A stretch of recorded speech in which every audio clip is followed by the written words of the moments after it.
त्रिया चरित्र जाने नहीं कोई, खसम मार कर सती होई। यह कहावत कोई ऐसे ही नहीं बनी है, इसके पीछे एक लंबी कहानी है। इस कहावत का अर्थ है कि स्त्री का चरित्र एक अबूझ पहेली है, उसे कोई नहीं जान सकता है।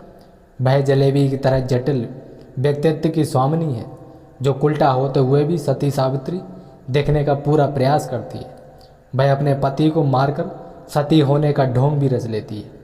पर ऐसा चरित्र सभी स्त्रियों का नहीं है, यह जरूरी नहीं है।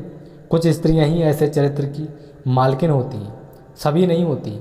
आओ आज एक कहानी सुनते हैं कि यह कहावत आखिर कैसे बनी। पंपापुर नाम के एक राज्य था, जहाँ पर बिलास राय नाम के राजा राज्य करता था। राजा का जैसा नाम वैसे ही उसके गुण थे, अर्थात वह एक बिलासी राजा था। पूरे राज्य में स्वच्छता का बोलबाला था। न केवल पुरुषों बल्कि स्त्रियों का भी हद दर्जे तक चारित्रिक पतन हो गया था। विवाहेतर संबंध कायम करना एक आम बात थी उस राज्य में। उस राज्य में सुधर्मा नाम का एक लकड़हारा भी रहता था। उसकी पत्नी का नाम सुलक्षणा था। सुधर्मा सुबह सुबह लकड़ी काटने वन में चला जाया करता था और देर शाम तक वापस लौटता था। दिन भर घर में सुलक्षणा अकेली रहती थी और बोर होती थी। सुलक्षणा अतीब सुंदर स्त्री थी और आत्ममुग्धा नायिका की तरह अपने रूप यौवन को आईने में देखकर खुशी होती रहती थी। शाम को सुधर्मा थका हारा आता था और खाना खाकर जल्दी ही सो जाया करता था। सुलक्षणा घर का काम निपटाकर और सच समझकर जब तक सेज पर आती थी तब तक सुधर्मा खर्राटों की दुनिया में सैर करने चला जाता था। वह पूरी तरह से सोया हुआ मिलता था। बेचारी सुलक्षणा मन मसोच कर सेज पर तड़पती रह जाती थी। उसका अतृप्त यौवन खून के आंसू रोने लगता था। घर गृहस्थी का सारा सामान सुलक्षणा ही लाती थी। एक दिन सेठ कहीं गया हुआ था और उसकी दुकान पर उसका नौजवान पुत्र चिंतामणि बैठा था। वह सुंदर तथा बलिष्ठ था। सुलक्षणा उसकी जवानी पर फिदा हो गई। सेठ के बेटे चिंतामणि ने भी सुलक्षणा जैसी सुंदर और सुडौल स्त्री पहली बार देखी थी, इसलिए वह भी सुलक्षणा की ओर आकर्षित हो गया। दो जवां प्यासे दिल मिल गए तो अब बदन मिलना भी आवश्यक हो गया था। चिंतामणि ने एक मिलन स्थल भी खोज लिया था। सुलक्षणा रोजाना सुधर्मा के सो जाने पर चिंतामणि से मिलने जाने लगी और वह सुबह होने से पहले वापस आ जाती थी ताकि किसी को पता भी ना चले। सुलक्षणा और चिंतामणि की रंगरेलियां बेरोक टोक चलने लगी।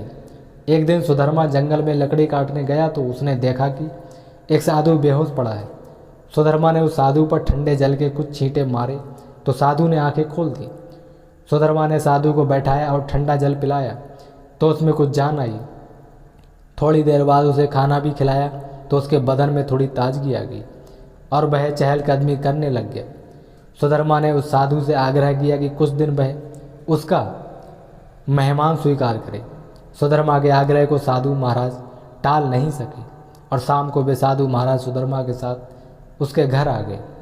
साधु को देखकर सुलक्षणा के तन बदन में आग लग गई।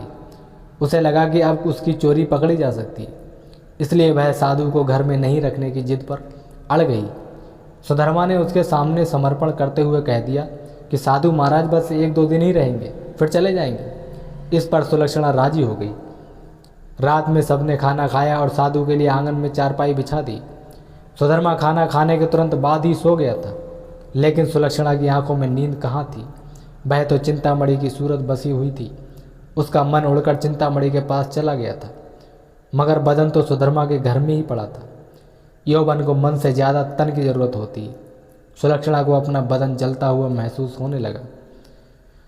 उस आग बुझाने के लिए उसे चिंतामणि के सागर की आवश्यकता थी। सुलक्षणा उठी और उसने देखा कि सुधर्मा खर्राटे ले रहा है। तब वह साधु के पास गई। साधु भी चुपचाप लेटा था। सुलक्षणा ने उसे सोता हुआ जाना और फिर वह बन संवर कर चिंतामणि से मिलने के लिए चल दी। साधु एक अनजान व्यक्ति के घर में ठहरा था और सुलक्षणा ने उसे बड़ी मुश्किल से घर में रहने दिया, जबकि उसने यहाँ रहने के लिए कहा ही नहीं था। सुलक्षणा के व्यवहार को देखकर दाल में जरूर कुछ काला है, साधु महाराज के मन ने कहा और वह सोचता ही रहा। इसलिए उसे नींद नहीं आई और उन दोनों के क्रियाकलाप देखता रहा। जब सुलक्षणा उसके पास आई तब वह दम साध कर चुपचाप लेटा रहा। उसने सुलक्षणा को बंद संवर कर कहीं पर जाते हुए देख लिया था। मगर वह चुपचाप पड़ा रहा। उसने यह भी देख लिया था कि भोर होने से पहले ही सुलक्षणा वापस आ गई थी।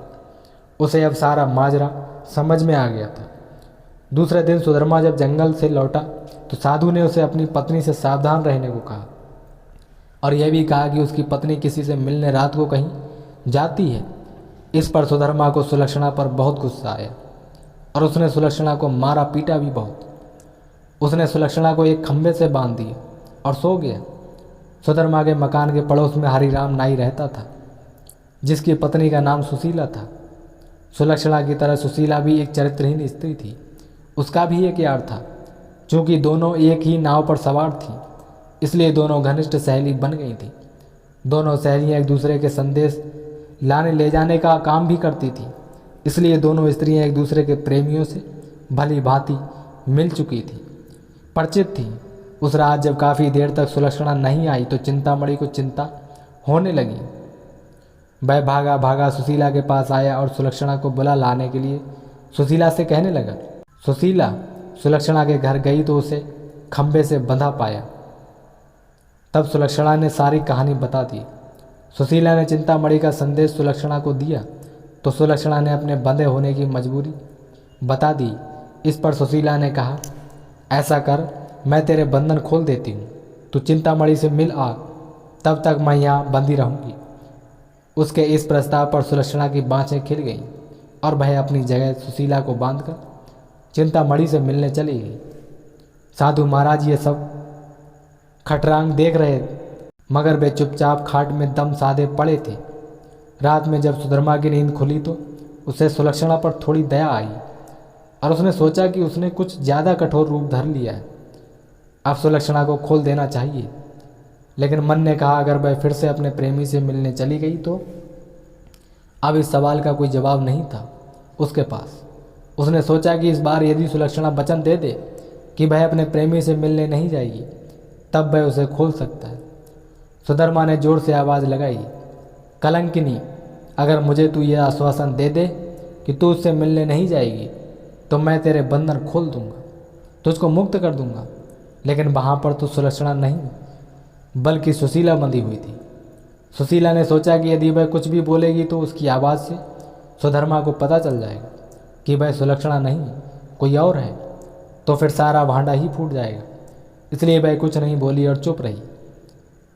उसके इस तरह चुप रहने पर सुधर्मा को गुस्सा आ गया और उसने गुस्से में आकर कुल्हाड़ी फेंक कर दे मारी। कुल्हाड़ी सीधी सुशीला की नाक पर जाकर लगी और उसकी नाक कट गई। वह अंदर ही अंदर सारा दर्द सहन कर गई, मगर उसने एक भी कराह नहीं निकलने दी।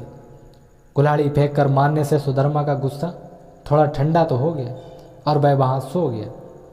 उधर सुलक्षणा आज जल्दी ही वापस आ गई और जल्दी जल्दी सुशीला के बंधन खोल डाले। तब सुशीला ने अपनी कटी हुई नाक दिखाई और सारा वाकया सुना डाला। सुलक्षणा ये देखकर और सुनकर कांप उठी, मगर अब क्या हो सकता है। सुशीला अपने घर को चली गई और सुलक्षणा फिर से उसी खंभे से बंधी खड़ी हो गई। साधु बाबा चारपाई पर पड़े पड़े यह सारा त्रिय चरित्र देख रहे थे। थोड़ी देर बाद जब सुधर्मा की नींद खुली तो उसने अपनी पत्नी सुलक्षणा से फिर कहा, देख, तू अब भी मुझसे सच सच कह दे और मुझे ये वचन दे दे कि तू फिर कभी उससे मिलने नहीं जाएगी तो ठीक रहेगा, नहीं तो जिस प्रकार मैंने तेरी नाक काटी है अब तेरे दोनों कान भी काट दूंगा। फिर तू नकटी और बूची हो जाएगी, तब तेरा घर से निकलना ही मुश्किल हो जाएगा। इन शब्दों को सुनकर सुलक्षणा के षड्यंत्रकारी दिमाग में एक युक्ति सूझी। उसे पता था कि नाक उसकी नहीं सुशीला की कटी है और इस बात का पता सुधर्मा को नहीं है, अतः इस नासमझी का फ़ायदा उठाना चाहिए। तब उसने त्रिया चरित्र दिखलाते हुए नाटक करना शुरू कर दिया और ज़ोर ज़ोर से रोने शुरू कर दिया। रोते रोते बोली, तुम मर्द लोग बड़े बेरहम होते हो, अपनी पत्नी पर झूठा इल्ज़ाम लगाकर उसकी नाक काट देते हो। मैं कोई उल्टा स्त्री नहीं हूँ जैसा कि तुमने मुझ पर आरोप लगाया था।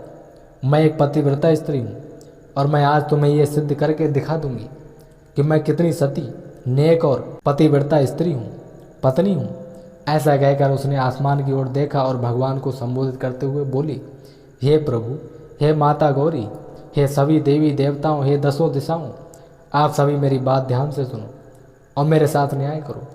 मैं यदि तन मन और वचन से एक पतिव्रता हूँ तो मेरे पति ने मुझ पर बदचलन होने का आरोप लगाकर जो मेरी नाक काटी है वह नाक फिर से जुड़ जाए और एक पतिव्रता स्त्री क्या होती है यह पूरे जग को पता चल जाए।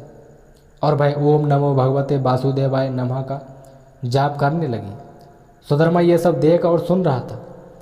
अभी 3-4 बार ही मंत्र का जाप हुआ था कि सुलक्षणा चीख पड़ी, मेरी नाक जुड़ गई, मेरी नाक पहले जैसी हो गई। हे भगवान, तेरा लाख लाख शुक्र है जो तूने एक पतिव्रता स्त्री की लाज रख ली और मुझ पर बदचलन होने का झूठा आरोप जो मेरे पति ने लगाया था उसे खारिज कर दिया। मैं आपका यह उपकार जिंदगी भर नहीं भूलूंगी। हे भगवान, आपका मैं दिल से धन्यवाद करती हूँ। और उसने नीचे धरती पर झुककर भगवान को प्रणाम किया। तब तक सुबह हो गई थी।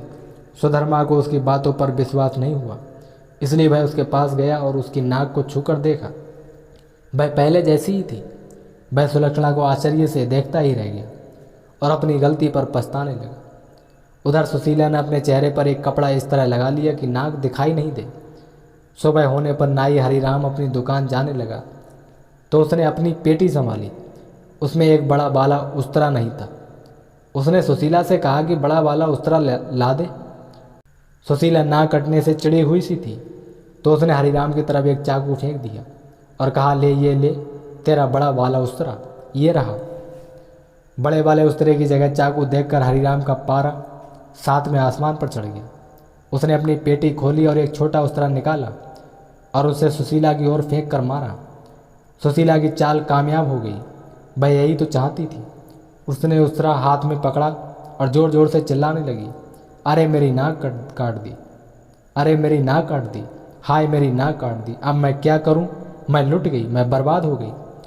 उसकी आवाज़ सुनकर पड़ोसी आ गए और वहाँ भीड़ लग गई। लोगों ने देखा कि सुशीला की नाक कटी हुई है और उसके हाथ में एक छोटा उस्तरा है। सुशीला कहे जा रही थी कि उसके पति ने उसे बदचलन बताकर बेवजही उसकी नाक इस उस्तरे से काट दी है। लोगों ने सुशीला की बात सही मान ली और हरिराम नाई की खूब धुनाई कर दी। इतनी देर में राजा के सिपाही आ गए और हरिराम नाई को पकड़कर ले गए। राजा की अदालत में मुकदमा चला। सुशीला ने स्वयं को सती सावित्री, पतिव्रता बताते हुए अपने पति पर आरोप लगाया कि उसने उसे बदचलन बताकर उसकी नाक उस तरह से काट ली थी। उस्तरा भी था और सुशीला की नाक भी कटी हुई थी। एक पत्नी अपने पति पर मिथ्या आरोप क्यों लगाएगी? अतः राजा ने हरिराम नाई को दोषी मानते हुए उसे मृत्युदंड सुना दिया। इस मृत्युदंड की चर्चा पूरे राज्य में फैल गई। सुधर्मा के घर में ठहरे हुए साधु महाराज ने भी जब हरिराम नाई की मृत्युदंड की बात सुनी तब वह विचलित हो गया। उसे दोनों स्त्रियों के त्रिया चरित्र का संपूर्ण ज्ञान था, जिसकी चपेट में एक निर्दोष व्यक्ति हरिराम नाई आ रहा था और अपनी जान से हाथ धो रहा था। तब वह राजा के पास गया और संपूर्ण बातें बताई, राजा को कह सुना दी। राजा ने सुधर्मा और सुलक्षणा को दरबार में बुलाया और कड़क कर सारी बातें सच बताने के लिए कहा। तब सुलक्षणा और सुशीला ने सारी बातें सच सच बता दी और अपने स्वांग को भी बता दी। अब मामला पूरी तरह से साफ हो चुका था कि आखिर गलती किसकी है। दोनों स्त्रियों का अपराध सामने आ गया था और हरिराम नाई निर्दोष सिद्ध हो गया था। इस षड्यंत्र के लिए दोनों उल्टाओं को भीषण दंड दिया जाना था, लेकिन स्त्री, बालक और साधु को मृत्युदंड नहीं दिया जा सकता है। इस शास्त्रीय विधान के अनुसार दोनों स्त्रियों के नाक कान काट कर उन्हें छोड़ दिया गया। इस पूरे कहानी को देखकर साधु महाराज बोल पड़े, बारे त्रिया चरित्र जाने नहीं कोई, खसम मार कर सती हुई।